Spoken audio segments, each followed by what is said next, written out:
yang dikasihi Tuhan, kita akan lanjut dengan acara selanjutnya adalah ayat renungan. Ayat renungan yang akan disampaikan oleh Bapak Igor Panggabean. Silakan Pak. Ayat renungan pada malam ini diambil dari Al-Quran dan juga dari Alkitab. Dari Al-Quran akan saya bacakan surat Al-Fatihah 1 ayat 7 sampai 7. Ini adalah surat pertama di dalam Al-Quran. Bismillahirrahmanirrahim. Alhamdulillahirabbil alamin. Ar-Rahmanir-Rahim. Malik yaumiddin. Iyyaka na'budu wa iyyaka nasta'in. Ihdinas siratal mustaqim. Siratal ladzina an'amta 'alaihim ghairil maghdubi 'alaihim waladdallin. Dengan menyebut nama Allah yang Maha Pemurah lagi Maha Penyayang, segala puji bagi Allah, Tuhan semesta alam, Maha Pemurah lagi Maha Penyayang, yang menguasai di hari pembalasan. Hanya Engkaulah yang kami sembah, dan hanya kepada Engkaulah kami meminta pertolongan. Tunjukilah kami jalan yang lurus, yaitu jalan orang-orang yang telah Engkau beri nikmat kepada mereka, bukan jalan mereka yang dimurkai, dan bukan pula jalan yang sesat.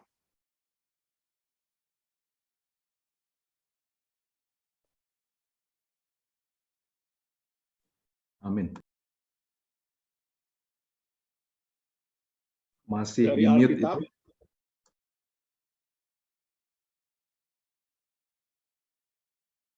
Vini Langitan, di unmute. Ya.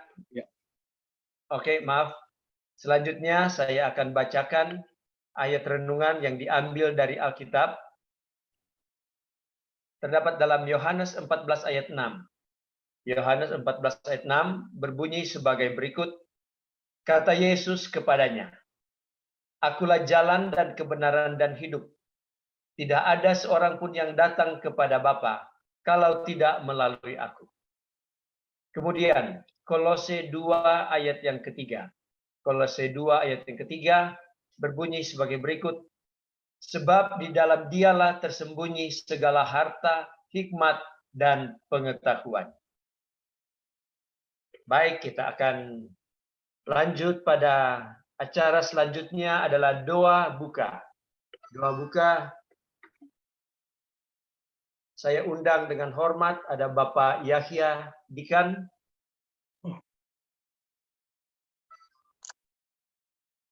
Pak Yahya bisa monitor? Ya, kita sama-sama berdoa. Bapa kami yang bersemayam dalam tahta kerajaan surga, terpujilah bagi nama-Mu ya Allah karena berkat dan kasih-Mu yang melimpah pada kami. Jalan Tuhanku, pada malam yang indah ini, kami umat-umat Tuhan akan melakukan diskusi yang sangat indah. Bagaimana akan pembahasan tentang Islami?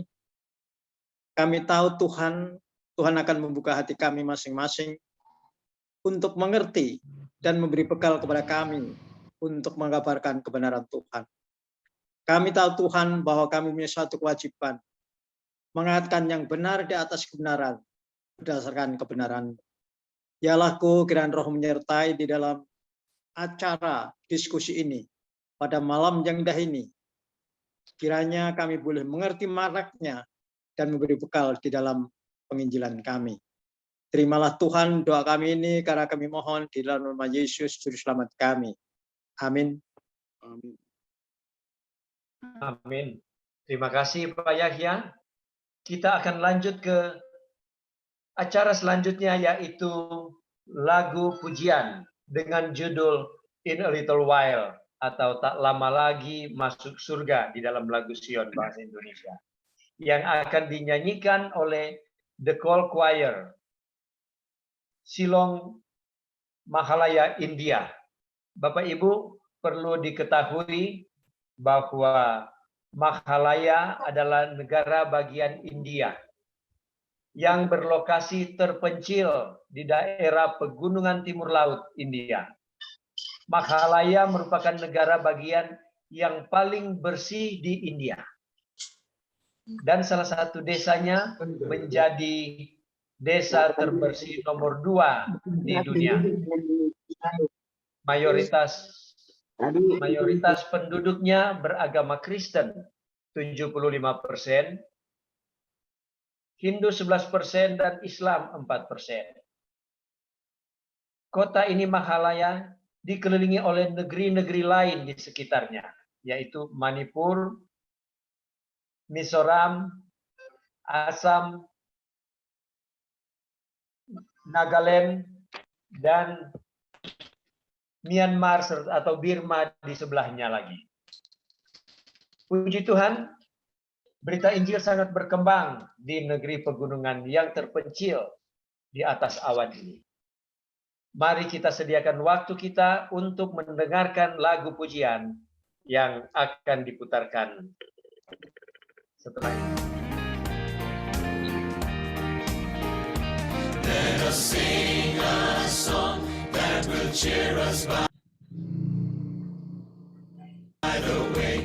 In a little while we're going home, for the night will end in the everlasting day. In a little while we're going home. In a little while, we shall cross the billows foam. We shall meet at last when the stormy winds are past. In a little while we're going home. There's a rest beyond, there's relief from every care. In a little while we're going home, and no tears shall fall in that city bright and fair. In a little while we're going home. In a little while, we shall cross the billows foam. We shall meet at last when the stormy winds are past. In a little while we're going home. There's a land that is fairer than day, and by faith we can see it afar. For the Father waits over the way to prepare us a dwelling place there. In the sweet by and by, we shall meet on that beautiful shore.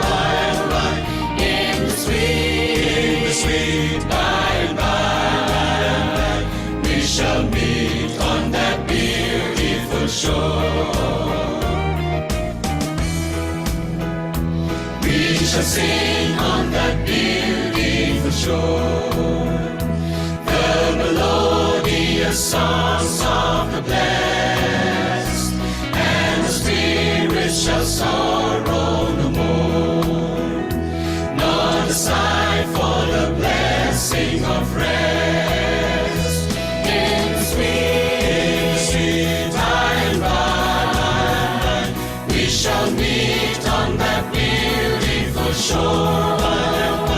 In the sweet by and by, we shall meet on that beautiful shore.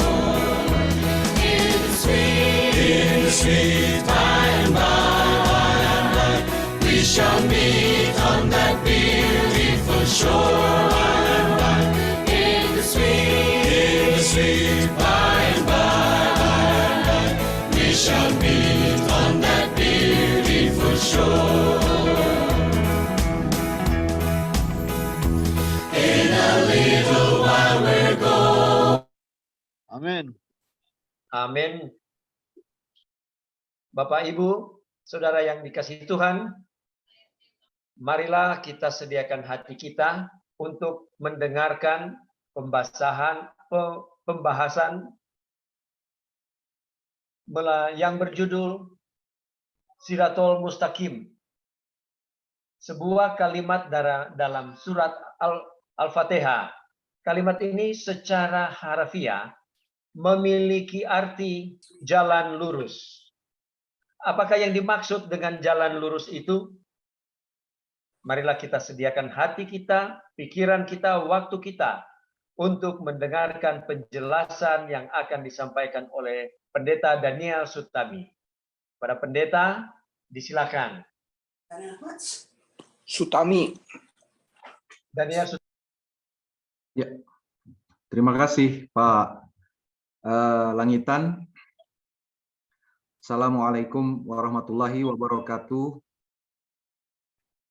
Waalaikumsalam warahmatullahi wabarakatuh. Salam sejahtera, selamat malam bagi kita semua.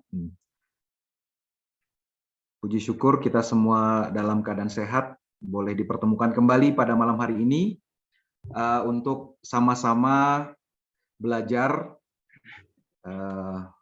tentang sebagian dari kebenaran firman Tuhan. Dan topik malam hari ini akan saya bawakan adalah berjudul Siratul Mustaqim. Adapun, sebelumnya, sampai lupa berdoa. Bismillahirrahmanirrahim. Alhamdulillahirabbil alamin. Qala lahu Isa annahu wat-tariq, annahu wal haqqa, annahu wal hayya. La yaqdiru ahadun ayatiya ilal abi ila bi wasitati. Asyhadu an la ilaha illallah wa asyhadu anna al-masihu Isa ruhullah wa kalimatuh rahmatan minallah jiham fid dunya wal akhirah. Wattabihu anna inna hadza siratul mustaqim. Shadaqallahul azim.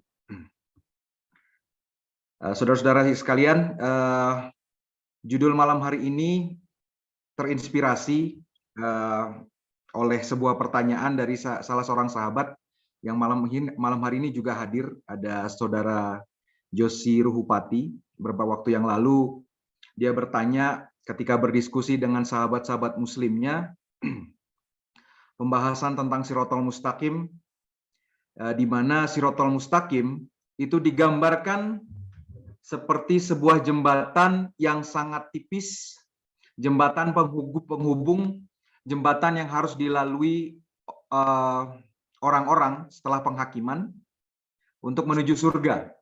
Jembatan itu sangat tipis, bahkan saking tipisnya seperti sehelai rambut dibelah 7.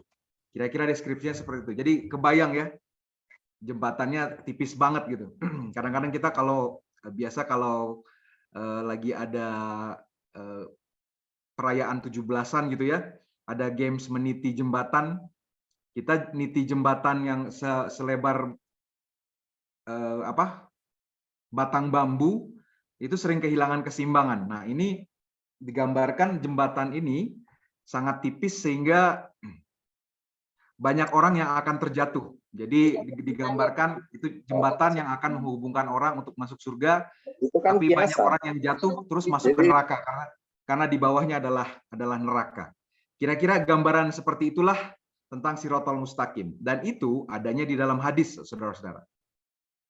Nah,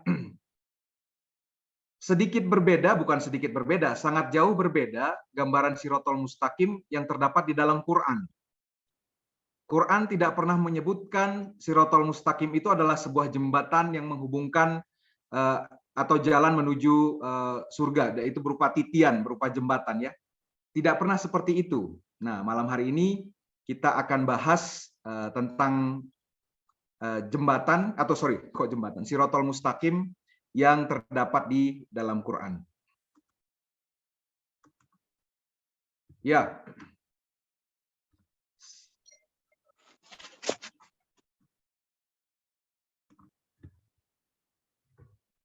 Ini kalau saudara lihat gambar di background yang saya pakai, ini adalah gambar sebuah labirin. Jadi kalau saudara tahu labirin ya, labirin itu adalah sebuah apa namanya, wahana di mana ada satu jalan menuju goal, tetapi jalannya itu berliku-liku, sehingga kalau saudara tidak tahu jalan yang benar, maka saudara akan tersesat. Maka saudara akan kehilangan arah, bahkan bisa tidak sampai ke tujuan, hanya berputar-putar di situ-situ saja mencari jalannya. Nah, kira-kira seperti itulah gambaran proses kita manusia dalam menjalani kehidupan di dunia ini. Kita ini semua sedang dalam proses menuju ke satu tempat. Namun kita tidak tahu jalannya. Ya, taruhlah itu nanti namanya surga. Nanti kita akan bahas. Jadi kita semua dalam proses itu. Nah, jalan yang benar menuju ke lokasi yang hendak kita tuju atau tujuan akhir kita itu disebut sebagai jalan yang lurus. Meskipun jalan yang lurus bukan berarti jalannya lurus-lurus saja, saudara-saudara. Jalan yang lurus itu dalam pengertian itulah jalur yang benar. Itulah jalur yang menuntun saudara, menuntun kita semua dari titik awal ke tujuan akhir kita, tujuan yang baik, tujuan yang benar, tujuan yang mulia, ya. Jadi jalan yang lurus bukan sekedar benar-benar diartikan secara harfiah lurus jalannya, tetapi itu adalah jalan yang berliku, tapi memang seperti itulah atau itulah jalur yang benar. Nah, jadi jalan yang lurus bisa kita artikan sebagai jalur yang benar menuju yang mengantarkan kita dari titik awal kita ke lokasi yang benar. Saudara pasti mungkin dalam hidup saudara pasti pernah tersesat ya. Saya mau cerita pengalaman sedikit. Waktu saya dengan Pak Panggabean melayani di Eropa tahun 2017 yang lalu, kan kami dipisah ya, Pak Panggabean memberikan pelayanan di Paris, di beberapa negara lain ya. Sementara saya ditempatkan di lokasi yang lain. Nah, satu kali karena kebetulan ada saudara sepupu saya yang sudah lama menetap di sana, jadi saya kemudian numpang tinggal di tempat dia, sebuah kota kecil di Jerman namanya Regensburg. Nah, pada waktu saya tinggal di tempat dia, ya, kemudian jatuh pada hari Sabat, saya berencana untuk pergi ke gereja di Regensburg. Lalu karena tidak kenal orang, dan kebetulan saudara saya ini Muslim, jadi nggak mungkin dia tahu gereja Advent kan. Jadi saya mencari tahu informasi alamat gereja Advent di Regensburg menggunakan Google Maps. Ya. Singkat cerita, saya temukanlah lokasinya. Oh, lokasinya berjarak sekitar kurang lebih 7 km dari tempat saya tinggal, dari tempat rumah sepupu saya ini. Cuman saya tidak tahu kendaraan umum ke sana gitu ya. Maka supaya apa? Ya saya pikir ya udahlah, cuman 7 km ini saya susuri saja jalan kaki. Jadi singkat cerita saudara, saya pun menyusuri pakai Google Maps jalan menuju ke gereja itu. Saya jalan, saya tempuh, wah lumayanlah 7 km ya lumayan ya. Mungkin hampir 1 jam lebih lah, kurang lebih. Dan akhirnya ketika saya tiba di lokasi, ternyata tempat itu adalah pusat kota yang selama ini saya sudah sering ke situ pakai bis. Cuman karena saya nggak kenal lokasinya, maka saya pikir itu adalah tempat yang berbeda. Ya ternyata itu lokasi di mana bisnya sering lewat. Bis kalau saya mau ke rumah saudara saya atau mau pergi ke pusat kota ya pasti di situ. Jadi lokasi gereja itu dekat di pusat kota itu. Waduh. Jadi saya udah menghabiskan waktu 1 jam lebih berjalan hanya ke sebuah lokasi yang sebenarnya bisa dilalui bis. Itu satu. Terus yang kedua, tempat yang tadinya di Google Maps disebutkan sebagai gereja Advent, ternyata sekarang sudah berubah jadi kantor palang merah. Kantor palang merah di kota itu, saudara-saudara. Nah, apa pelajaran dari sini, saudara-saudara? Jadi, pertama, kalau kita tersesat, kita itu punya dua opsi. Kita gunakan peta. Kalau sekarang udah nggak pakai peta lembaran ya, pakainya Google Maps. Google Maps, atau yang kedua kita tanyakan orang atau penduduk setempat. Jadi sebenarnya kalau kita tersesat itu ada selalu gunakan GPS. GPS yang pertama tadi Google Maps ya, Global Positioning System. Namun ada GPS kedua yang sebenarnya mungkin jauh lebih efektif.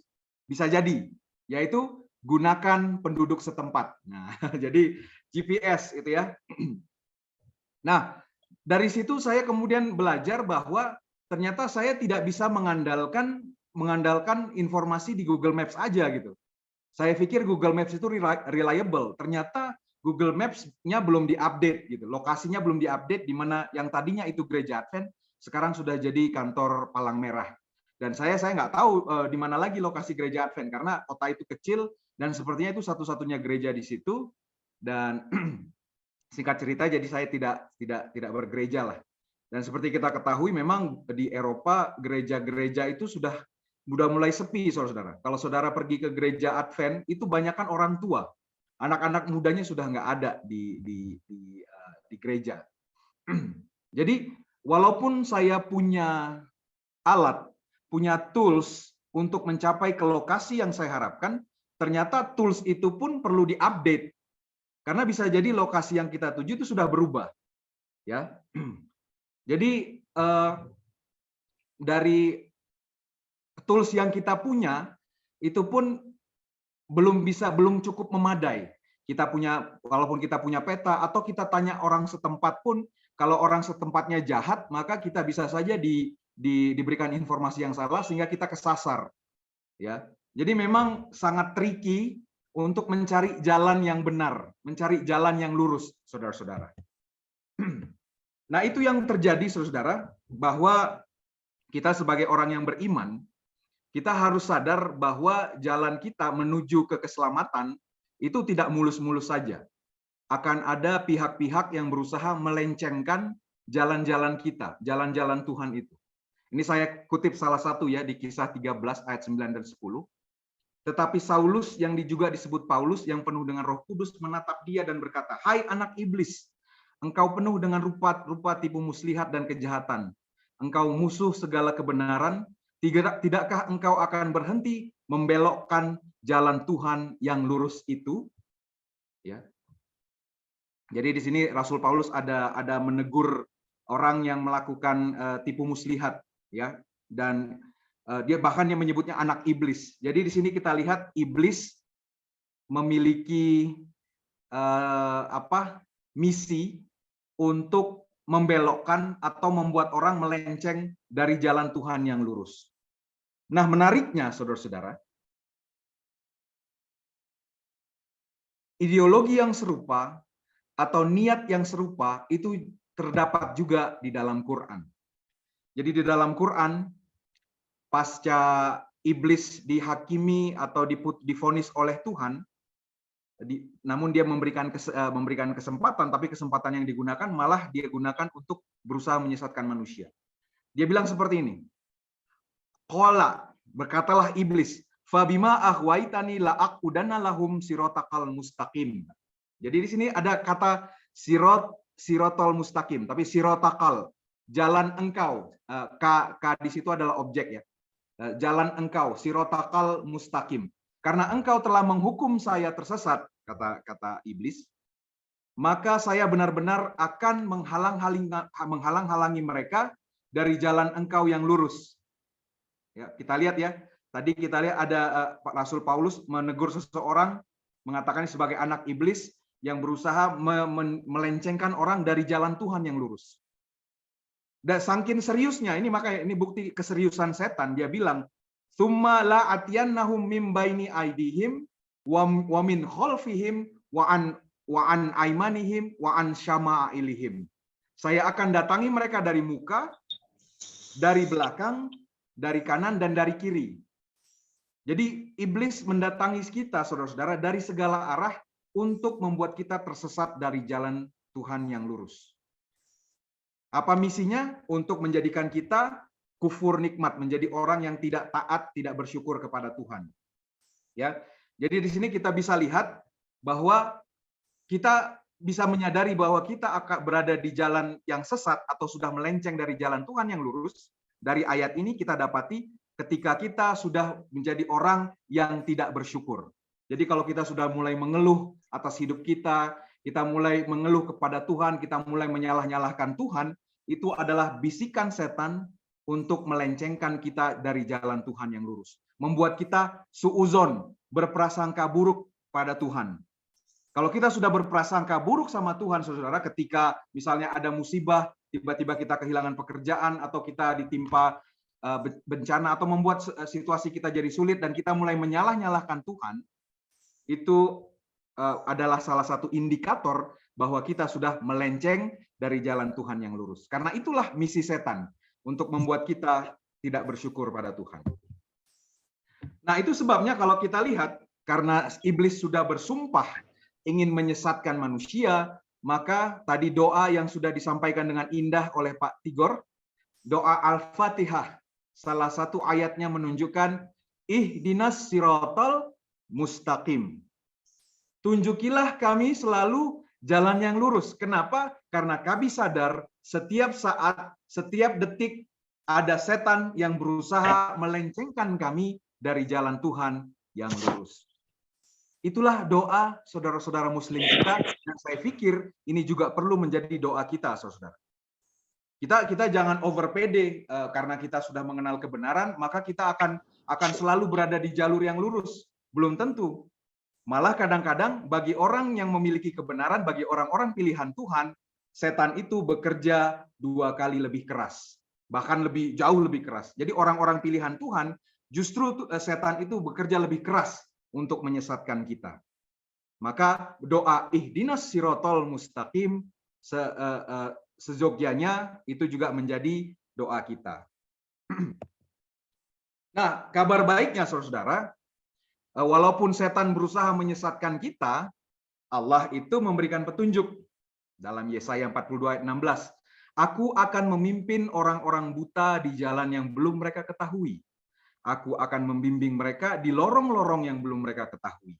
Aku akan mengubah kegelapan menjadi terang di hadapan mereka, dan jalan yang berliku-liku menjadi lurus. Hal-hal itulah yang akan kulakukan bagi mereka. Aku tidak akan meninggalkan mereka. Jadi makanya ada 2 kekuatan besar saat ini, saudara. Ini yang disebut sebagai great controversy, di mana kekuatan surga beradu dengan kekuatan setan, kekuatan iblis.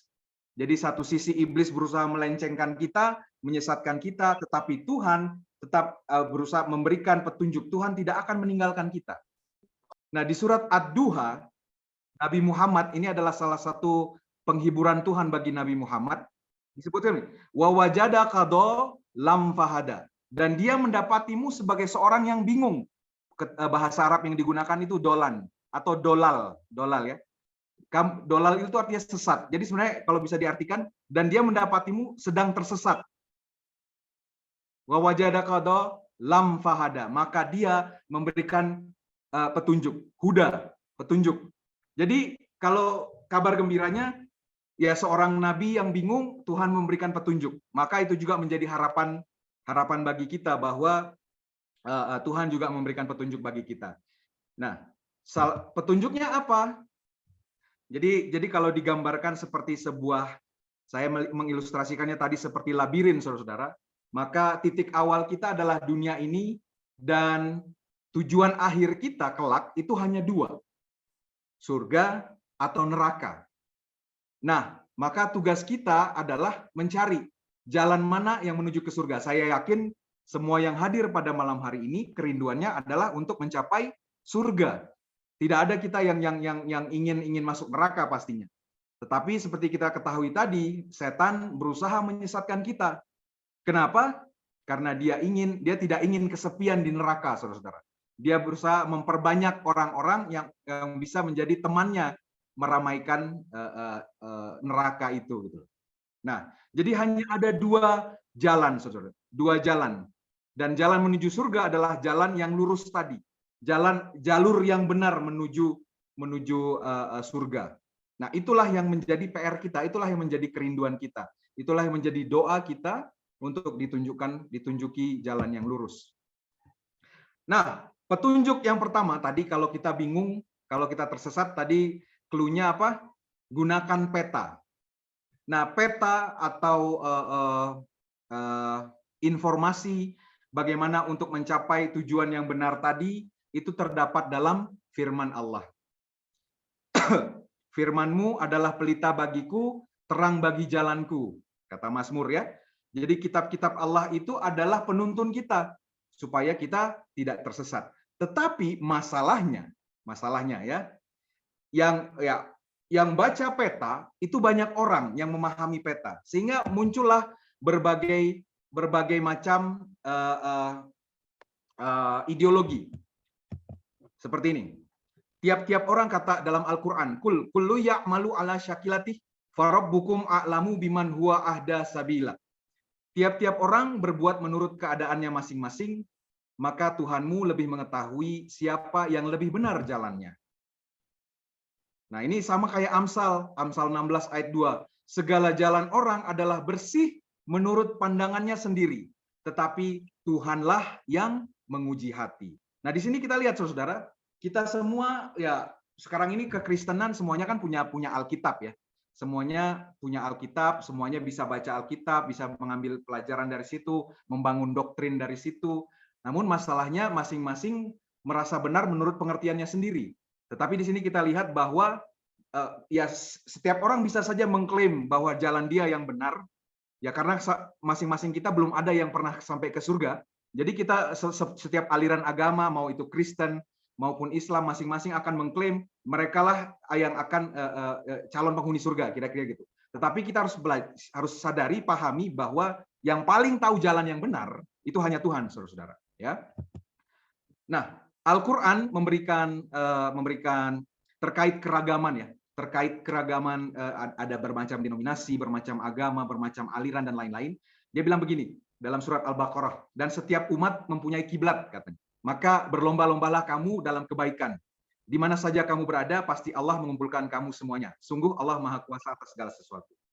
Di ayat Al-Maidah 48, untuk setiap umat di antara kamu, kami berikan aturan dan jalan yang terang. Kalau Allah menghendaki, niscaya kamu dijadikannya satu umat saja. Tetapi Allah hendak menguji kamu terhadap karunia yang telah diberikannya kepadamu. Maka berlomba-lombalah berbuat kebajikan. Hanya kepada Allah kamu semua kembali, lalu diberitahukannya kepadamu terhadap apa yang dahulu kamu perselisihkan. Jadi saudara, perbedaan syariat, perbedaan kiblat, kenapa kok orang Kristen kiblatnya misalnya ke Yerusalem, atau kalau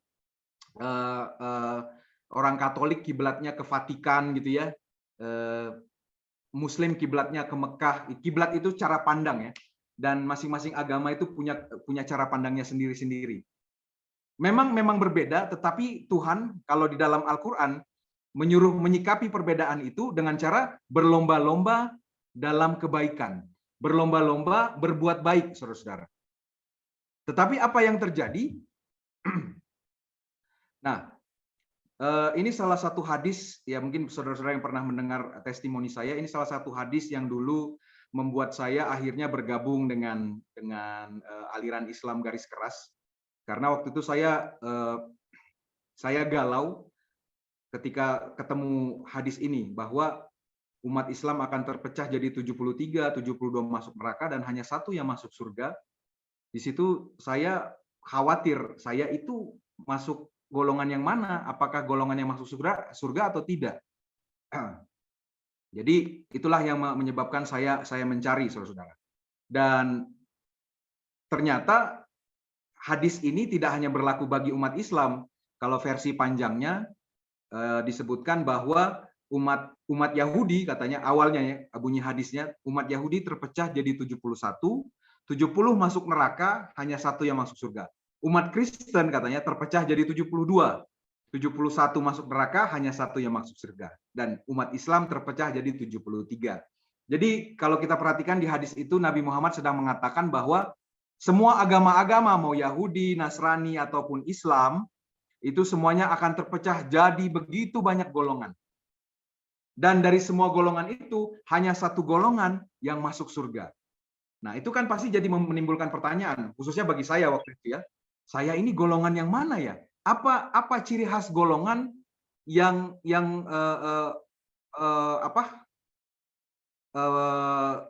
kira-kira Tuhan izinkan masuk surga gitu? Apa satu kelompok itu gitu? Nah, ternyata ini dikuatkan dari satu ayat dalam Quran. Ayat ini bunyinya begini. Sesungguhnya inna hadhihi ummatukum ummatau wahidata wa anna rabbukum fattaqun. Terjemahannya sebenarnya kurang tepat karena bahasa yang digunakan bukan agama tapi umat. Ummatukum, umat kamu adalah ummatau wahidah, umat yang satu katanya. Bukan agama sebenarnya. Jadi sesungguhnya kita ini sebenarnya satu umat dan akulah Tuhanmu kata. Maka bertakwalah kepadaku. Namun kemudian fattaqatta'u amruhum bainahum zuburo. Kullu hisbim bima ladaihim farihun. Kemudian mereka menjadikan agama mereka terpecah belah menjadi beberapa pecahan. Jadi tadinya satu, tetapi masing-masing mereka kemudian berpecah belah. Lalu tiap-tiap golongan merasa bangga dengan apa yang ada pada sisi mereka masing-masing.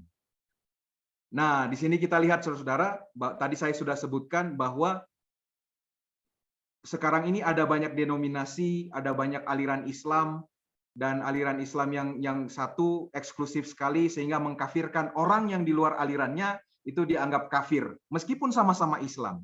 Begitu juga yang Kristen, meskipun sama-sama Kristen, meskipun sama-sama percaya, tetapi kalau kamu di luar aliran saya, di luar denominasi saya, maka kamu tidak selamat, kamu kafir gitu lah, kira-kira seperti itu. Dan ini Al-Quran bilang adalah kesesatan.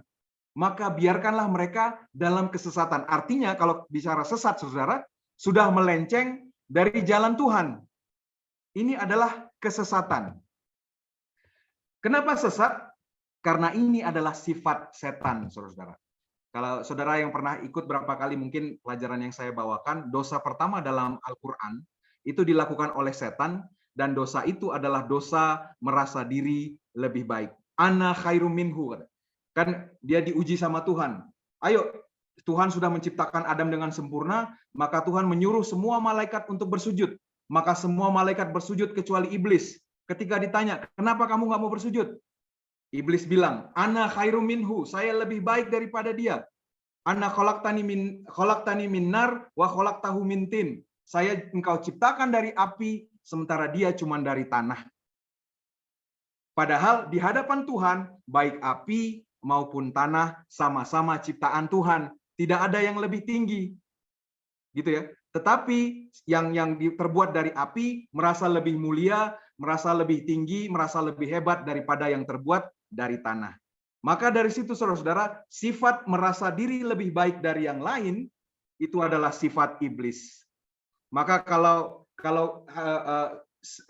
kita hari ini memiliki sifat merasa diri lebih baik, lebih mulia dari orang lain, nah itu indikator kita sudah melenceng dari jalan Tuhan yang lurus. Dan ini sejalan dengan tadi slide-nya agak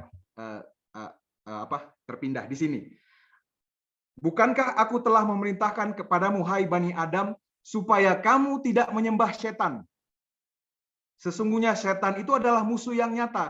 Jadi saudara, setan itu musuh yang nyata, artinya sifat setan harus kita jauhi. Nah, kalau sifat setan adalah merasa diri lebih baik, maka kita tidak boleh seperti itu. Kalau kita menyembah setan, maka kita mengidentifikasi diri kita kepada setan. Dan sifat merasa diri lebih baik itu adalah sifat setan. Ya, dan penyembahan dan hendaklah kamu menyembahku. Jadi jangan sembah setan, jangan tiru, jangan ambil sifat setan. Sembahlah aku, ambillah sifatku, ambillah karakterku. Itulah jalan yang lurus. Ya. Jadi saudara, kalau kita hari ini merasa diri kita lebih baik dari orang lain, itu adalah sifat iblis menurut Quran. Kalau mau saudara mau ingin di jalan yang lurus, maka kita harus menyembah Tuhan. Apa bukti penyembahan kepada Tuhan? Kita mengidentifikasi sifat kita dengan Tuhan. Apa sifat Tuhan? Kasih, ya. Nah, itu saudara pasti sudah tahu. Nah, oleh karena itulah makanya dia kemudian berusaha menyesatkan kita semua. Ini ayat yang sama seperti yang tadi. Dia bersumpah akan menyesatkan kita dari jalan Tuhan yang lurus. Oke.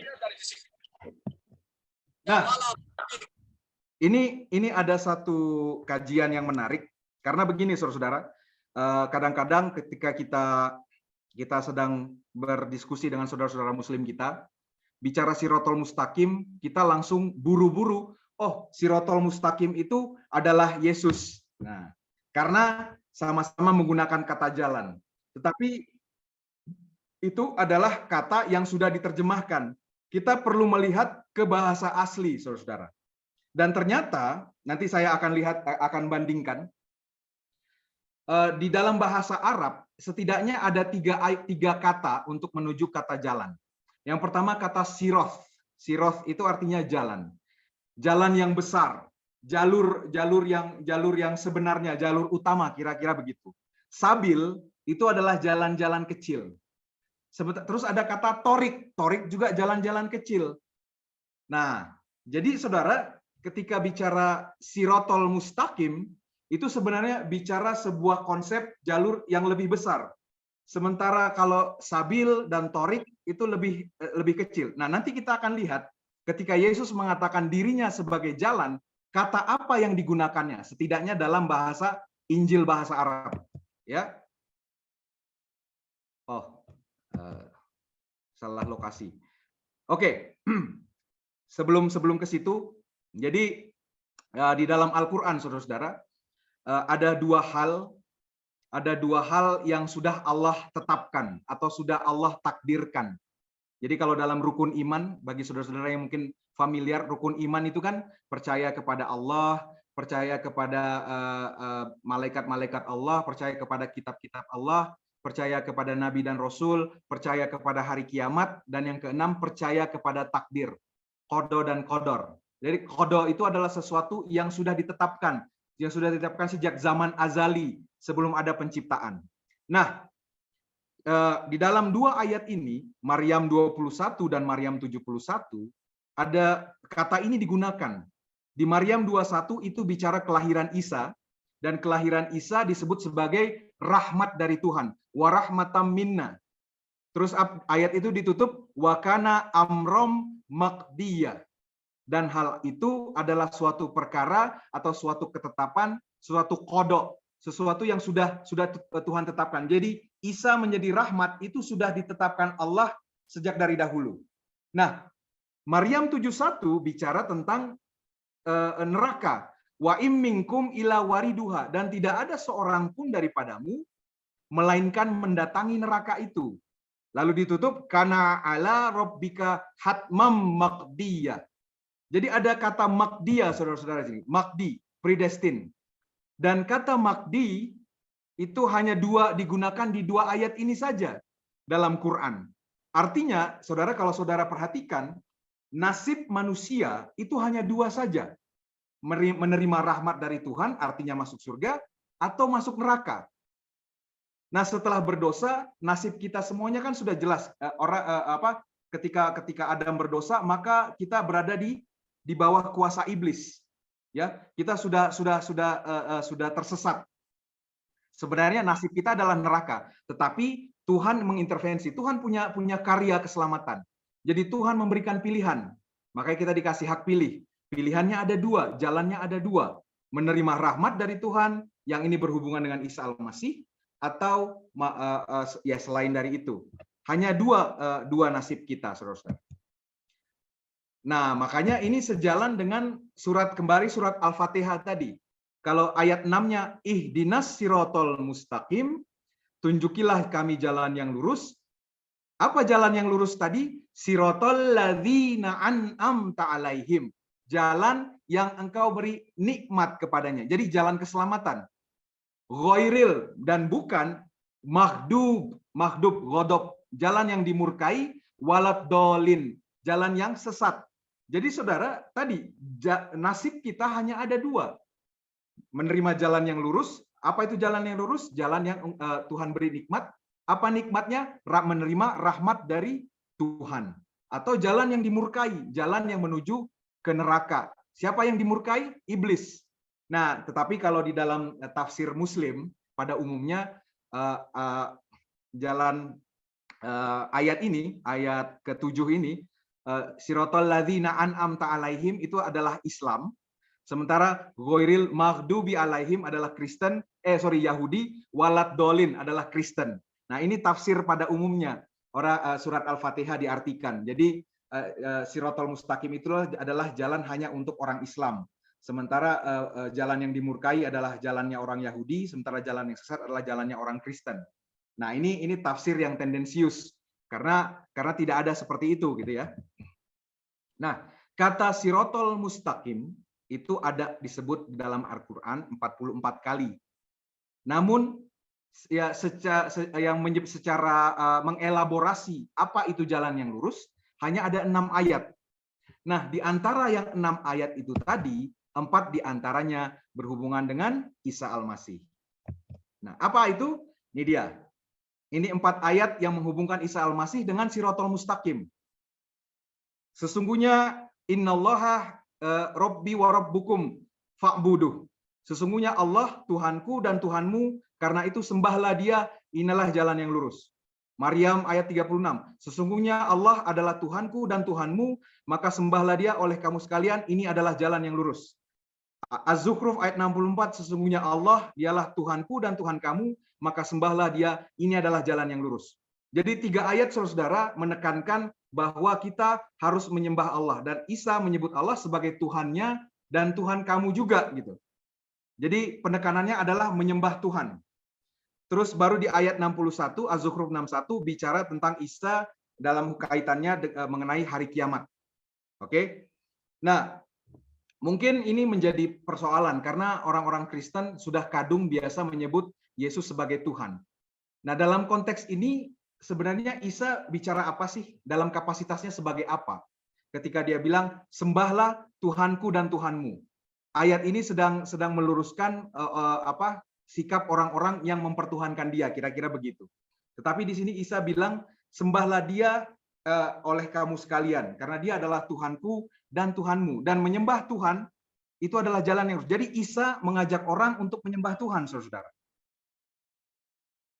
Dan ini tidak salah, Injil juga mengatakan yang sama. Yohanes 20 ayat 17. Sabda Isa kepadanya, jangan pegang aku, karena aku belum pergi kepada Sang Bapa, tetapi pergilah kepada saudara-saudaraku dan katakan kepada mereka, aku akan pergi kepada Bapakku dan Bapamu, yaitu Tuhanku dan Tuhanmu. Ya. Jadi saudara, kita kan tahu bahwa Isa itu kan punya 2 kodrat ya. Kodrat sebagai manusia dan kodrat sebagai ilahi. Jadi insani dan ilahi ya. Dalam kapasitasnya sebagai ilahi, maka dia bertindak sebagai nabi dan rasul. Dan tugas nabi dan rasul adalah mengajak semua orang untuk menyembah Tuhan. Ya. Nah, dalam kodrat dia sebagai firman, ya dia menerima penyembahan. Tetapi selama dia di dunia, tugasnya adalah mengajak orang untuk menyembah Tuhan. Ya, jadi dia benar-benar mengajak orang untuk menyembah kepada Bapa. Maka dia berdoa kepada Bapa.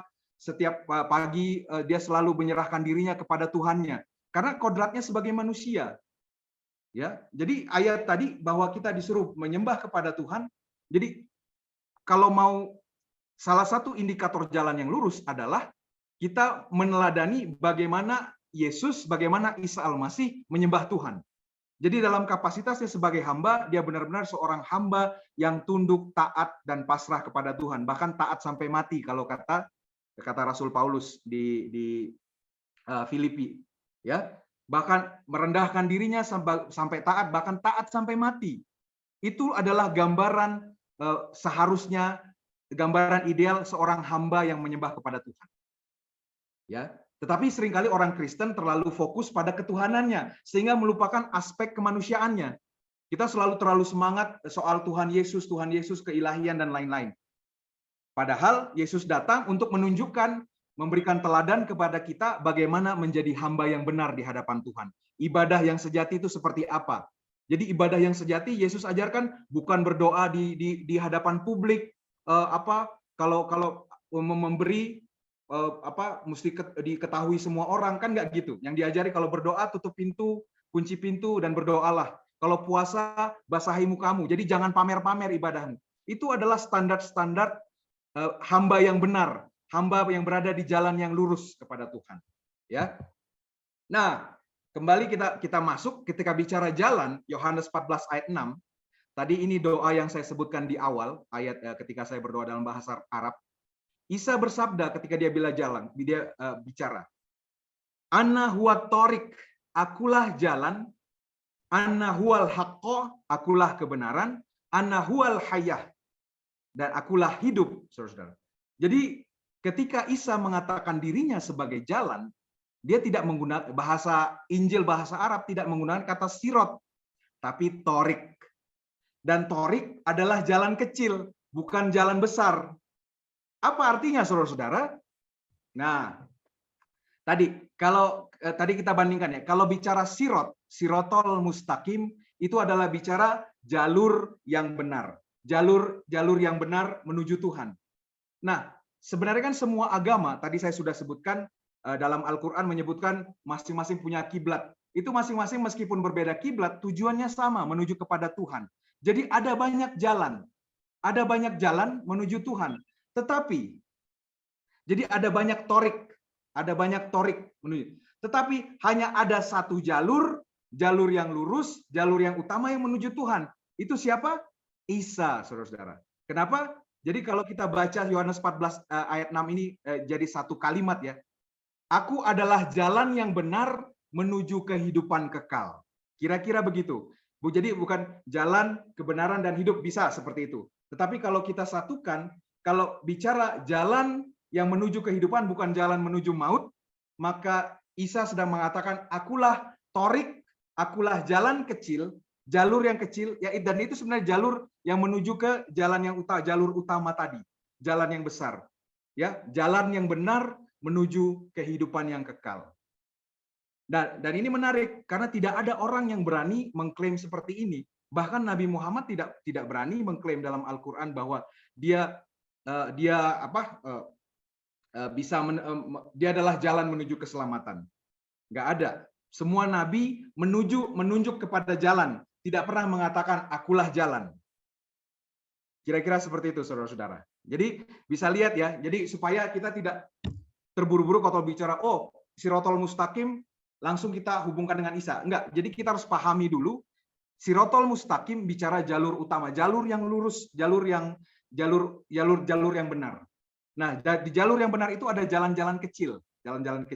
Tetapi jalan yang paling menjamin pasti sampai ke ketujuan itu adalah Isa Al-Masih. Kira-kira begitu, saudara-saudara. Nah,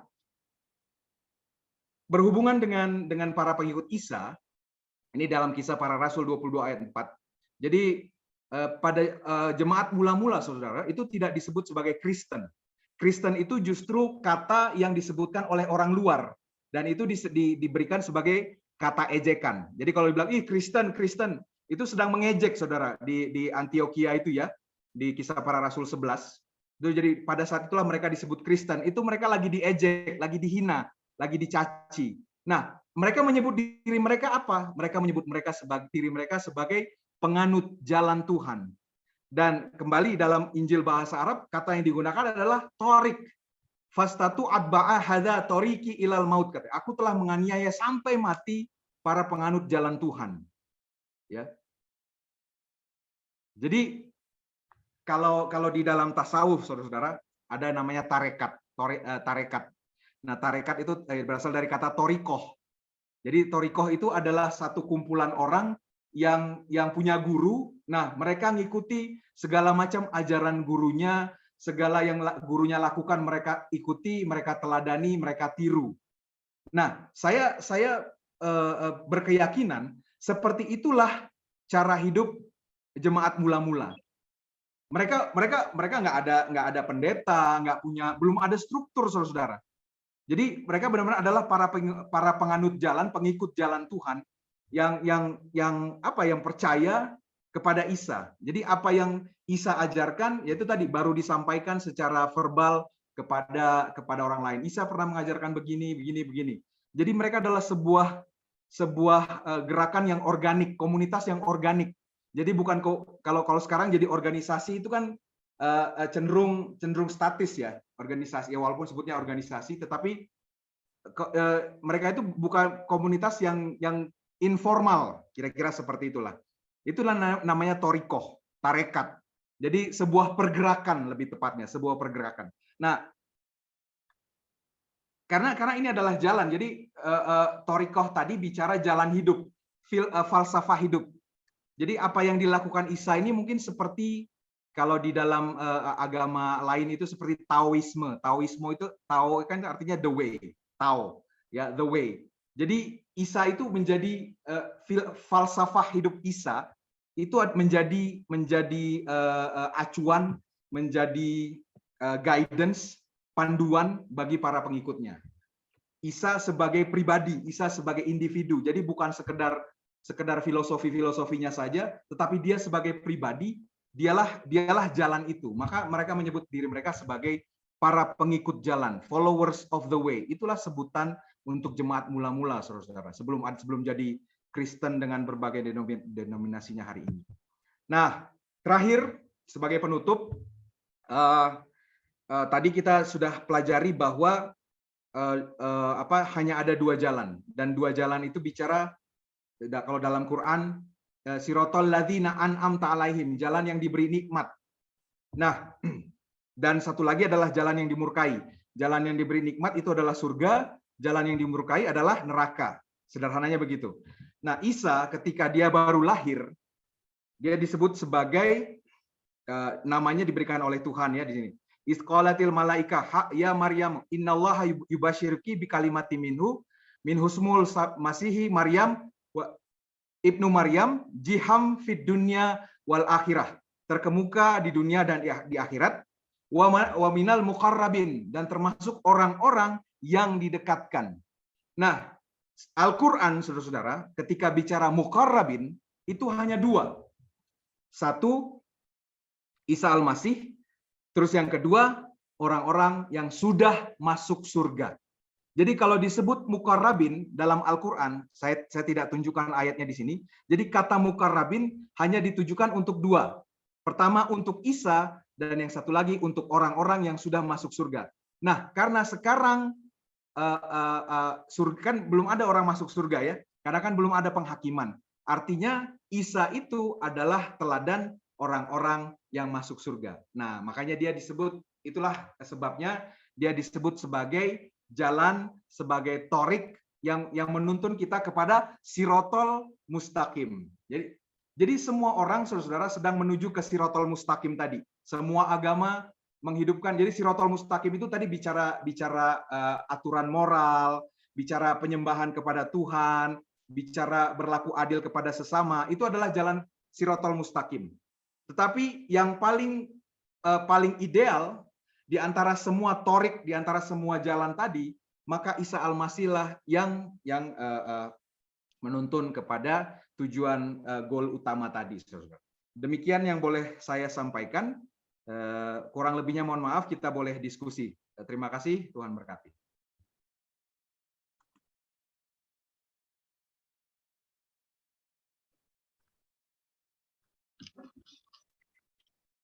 Baik, kami kembalikan banyak terima kasih kepada pendeta yang sudah menyampaikan pembahasan pada malam hari ini. Kita akan masuk pada acara tanya jawab.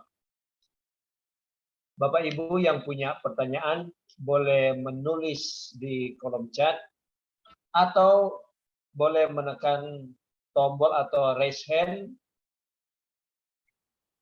Dan nanti akan kami berikan kesempatan. Kami akan berikan kesempatan atau kami akan tunjuk siapa yang akan pertanyaan.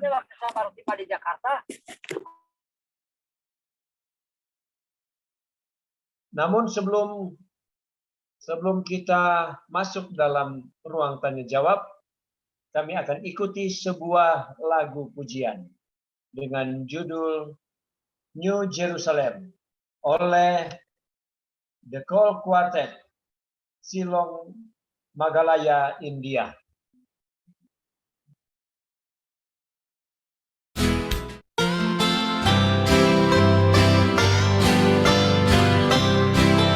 A promise in the Bible that John the Revelator had received. He was shown about that city, unbelievable, where the saints of God shall live. Then he saw the river of life, clear as flowing down from the throne of God, passing through New Jerusalem, give life immortal. The saints shall drink, oh praise the Lord.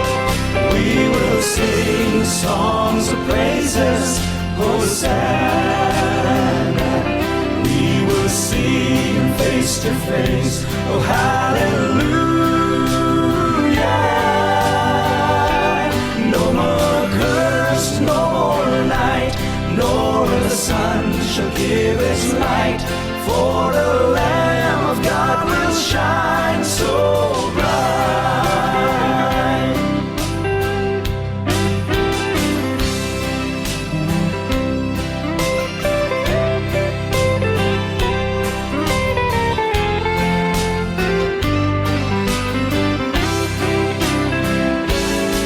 John saw the tree of life growing by the riverside, bearing 12 kinds of fruits in a year, and the streets are paved with gold, stretching far and wide. No more crying, no more pain or tears. We will sing songs of praises, Hosanna. We will see him face to face, oh hallelujah. No more curse, no more night, nor the sun shall give its light, for the Lamb of God will shine so bright.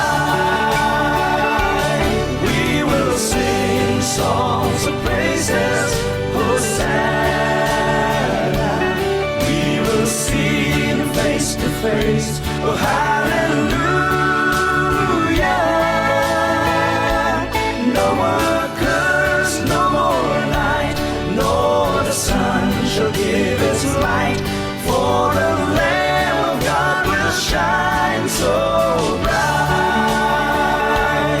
For the Lamb of God will shine so bright.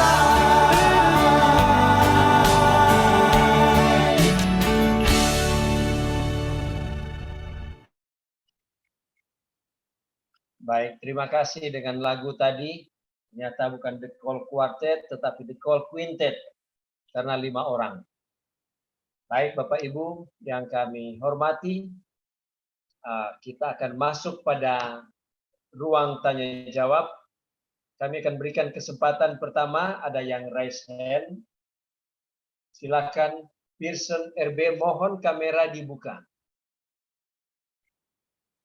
Jika mau bertanya, mohon kamera dibuka. Silakan. Ya, selamat malam semuanya. Selamat malam. Ya, terima kasih kesempatan yang diberikan. Mau tanya ini Pendeta.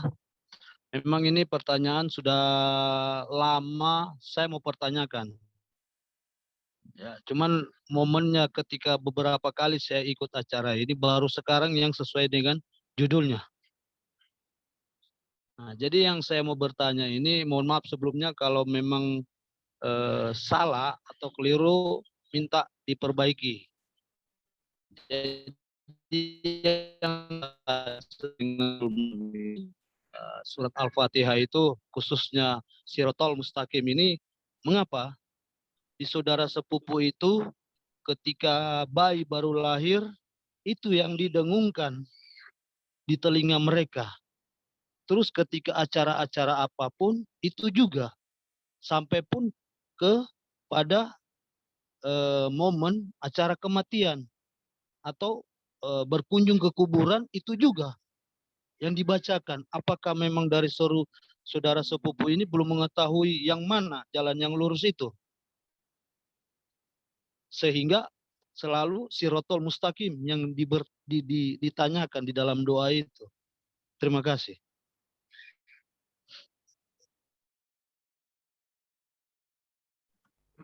Langsung saya jawab saja? Atau Baik, masih langsung pendeta. Oke, baik. Terima kasih Pak Pearson, pertanyaan yang baik sekali. Jadi setidaknya ada dua alasan ya. Alasan yang pertama, ini telaahan saya tadi berdasarkan presentasi tadi karena kenapa Ihdinas Siratal Mustaqim itu menjadi doa yang paling sering didengungkan tadi. Pertama, berdasarkan temuan saya karena biarkan Al-Qur'an menceritakan dirinya sendiri. Saya melihat bahwa setan tadi, iblis bersumpah untuk berusaha menyesatkan manusia, untuk melencengkan mereka dari jalan Tuhan yang lurus. Karena ada setan yang berusaha tadi dari depan, belakang, kanan, kiri gitu ya, maka Muslim selalu minta pertolongan, selalu dalam keadaan kita ini rentan, kita ini rapuh, bisa digoda oleh setan ya. Maka doa Ihdinas Siratal Mustaqim harus jadi doa yang paling sering disebutkan ya, untuk supaya Tuhan selalu menjaga kita berada tetap dalam jalurnya. Kira-kira begitu. Itu telaahan saya secara pribadi berdasarkan ayat tadi. Nah, kalau yang kedua, ini surat Al-Fatihah itu, saudara-saudara, mungkin saudara pernah dengar ini atau belum pernah. Jadi ada satu ulama yang mengatakan begini, Tuhan itu menurunkan begitu banyak kitab. Nah, dari berbagai banyak kitab itu dikompres sehingga tinggal 4 kitab. Taurat, Zabur, Injil. Dari 4 kitab itu dikompres lagi, diambil lagi saripatinya, tinggallah 1, Quran. Quran dikompres lagi, diambil lagi saripatinya, intinya, maka dapatlah surat Al-Fatihah. Ya, jadi nah, kalau surat Al-Fatihah dikompres lagi, itulah dapat Bismillahirrohmanirrohim. Jadi bicara sifat Tuhan yang Maha Pengasih, Maha Penyayang. Jadi semua risalah para nabi menurut ulama ini ujungnya cuma satu, bicara karakter Tuhan yaitu Ar-Rahman dan Ar-Rahim. Nah, ini saya hanya ingin mundur sedikit bahwa Al-Fatihah itu disebut sebagai induknya Al-Qur'an. Jadi semua tema atau bicara pesan utama dari Quran itu adalah Al-Fatihah. Makanya kalau kita lihat dalam setiap doa tadi sudah disebutkan ketika ada acara apa, mulai pengajian atau penghiburan pada saat wafat atau ketika anak baru lahir, itu selalu mendengungkan atau membaca Al-Fatihah karena itu tadi, karena risalah utama itu terdapat dalam surat Al-Fatihah. Ya, kira-kira begitu penjelasannya Pak Pearson. Oke. Semoga menjawab. Ya, semoga menjawab Pak Pearson dengan penjelasan tadi. Kemudian sebelum datang pada ada yang raise hand juga, tapi saya akan bacakan ada di kolom chat. Di kolom chat dari Sandra Haris. Tolong diperjelas proses penyimpulan bahwa surat Mustaqim adalah Isa Al-Masih. Apakah ada referensi ayat yang eksplisit di Quran? Silakan. Ya, tadi saya sudah sebutkan, jadi frase Siratal Mustaqim itu disebutkan sebanyak 44 kali dalam Quran. Dari 44 itu, hanya 6 ayat yang menjelaskan apa itu Siratal Mustaqim. Nah, dari 6 ayat, 4 ayat itu berhubungan dengan Isa Al-Masih. Tadi saya sudah tunjukkan ayatnya, mungkin saya tunjukkan lagi ya.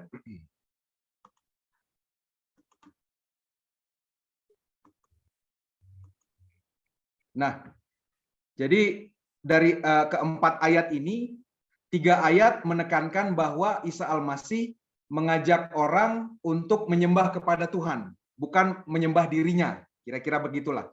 Nah, dia bicara ini tentu dalam kapasitas sebagai apa? Sebagai hamba. Karena kan salah satu konsekuensi atau akibat dari dosa, saudara-saudara, kita itu tidak tahu cara menyembah Tuhan dengan benar. Penyembahan kita itu keliru. Ya makanya Yesus kan selama kalau di Injil kita lihat seringkali menghardik para ahli kitab.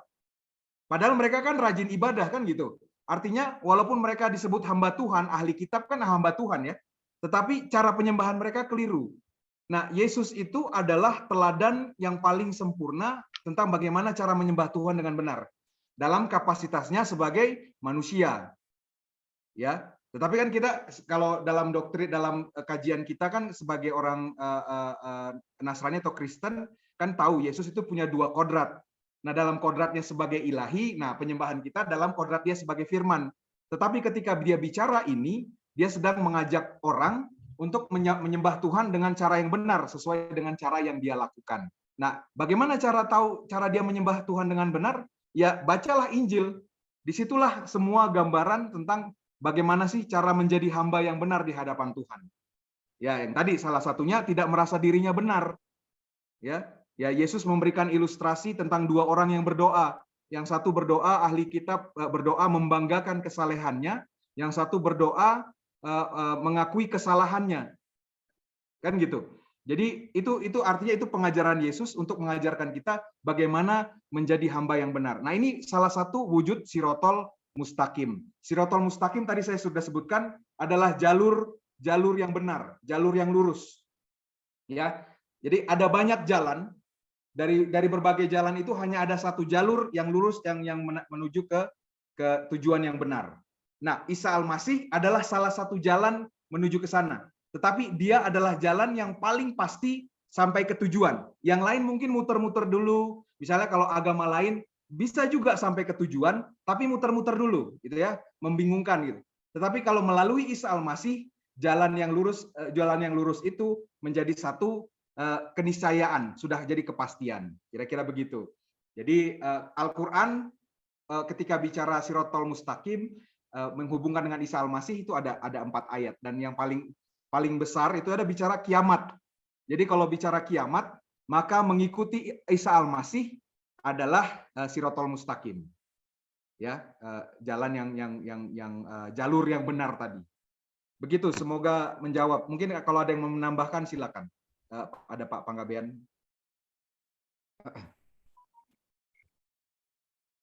Baik, terima kasih penjelasan dari Pendeta Daniel. Mungkin ada Pak Ucok Panggabean mau menambahkan? Lanjut aja. Oh, lanjut. Oke. Yang berikut ada yang raise hand. Kami berikan kesempatan pada German Siagian. Silakan. Videonya dibuka. Ya. Selamat malam Pendeta Muda Daniel Sotami. Malam Pak Siagian. Malam. Puji Tuhan karena kita dapat bertemu kembali melalui Zoom ini.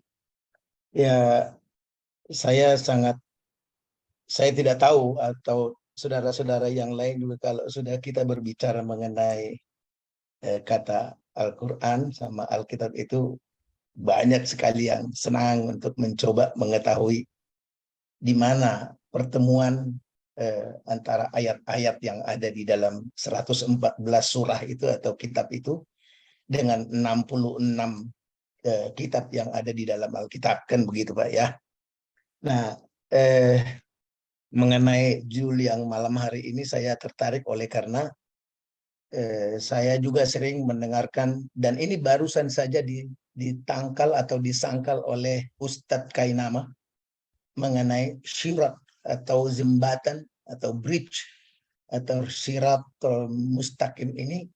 Dia bilang bahwa orang Kristen menganggap ini adalah Isa gitu. Tidak benar gitu lah kan.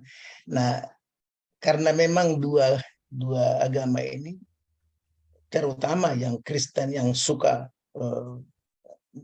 yang mau menginjil sesuai dengan amanat agung bahwa Matius pasal 28, ya sama dengan saudara-saudara kita, mereka juga dakwah mengenai agama mereka kan gitu. Tetapi ada yang menarik adalah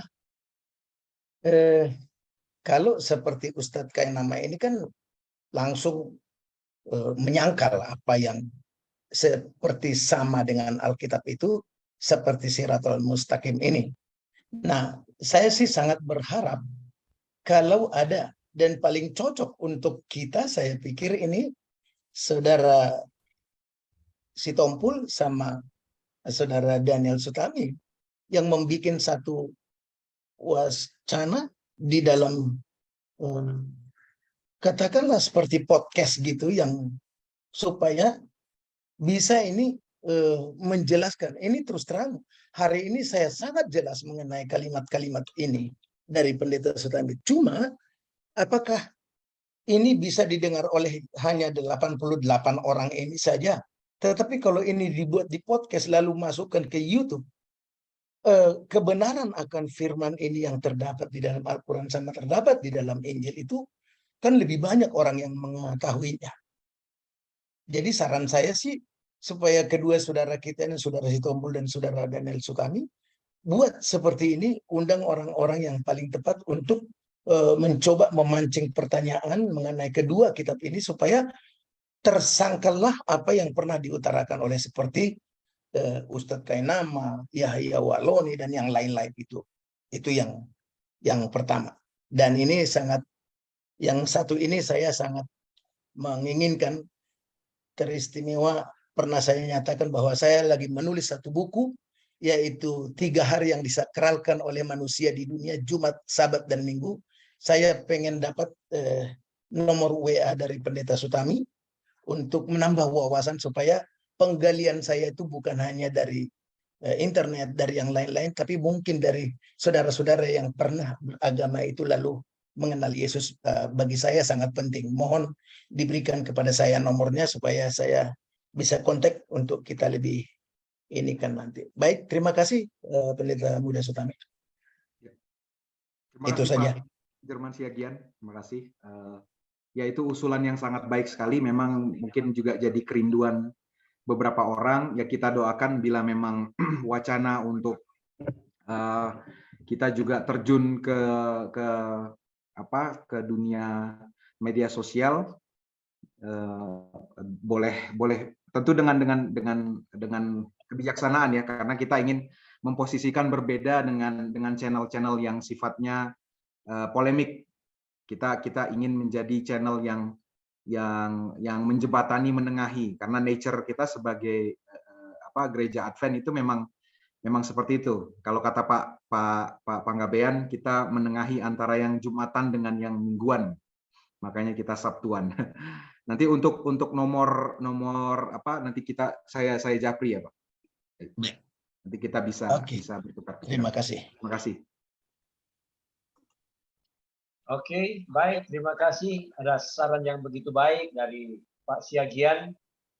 Nanti kelanjutannya akan berbicara langsung dengan Pendeta Daniel. Baik, saudara-saudara yang kekasih, untuk pertanyaan berikut adalah ada di kolom chat.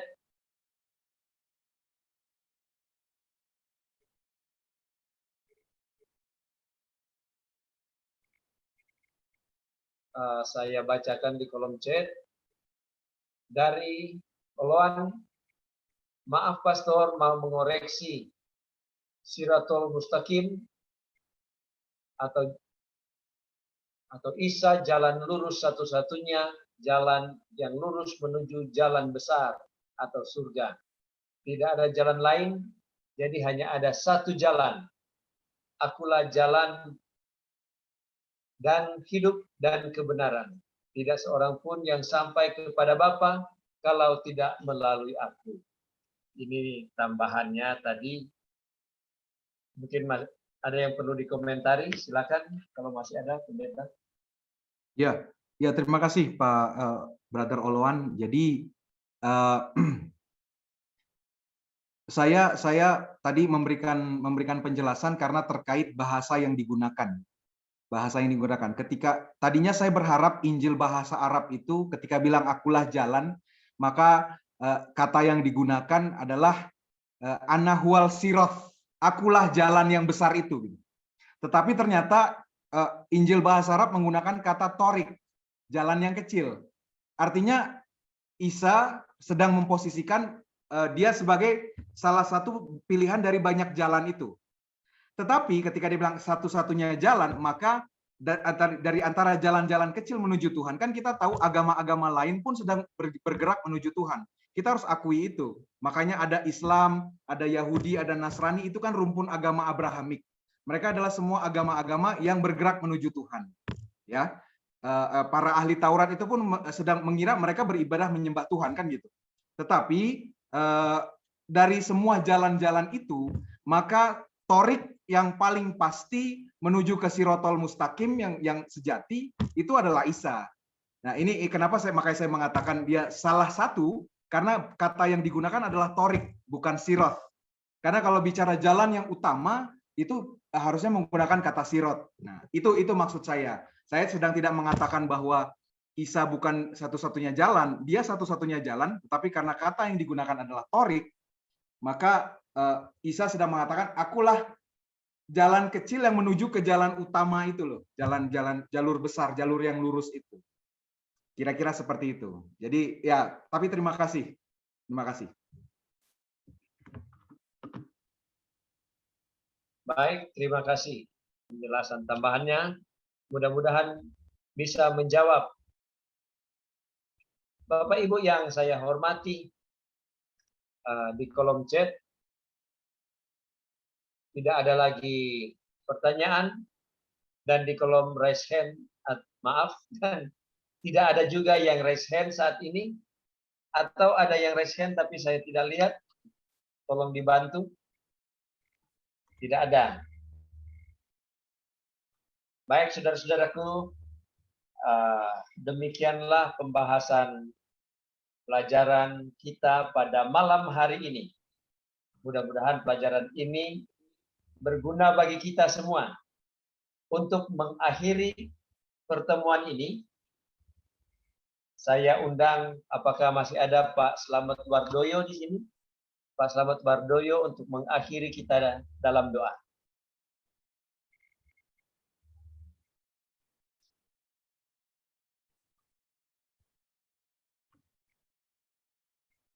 Pak Slamet Wardoyo, masih ada?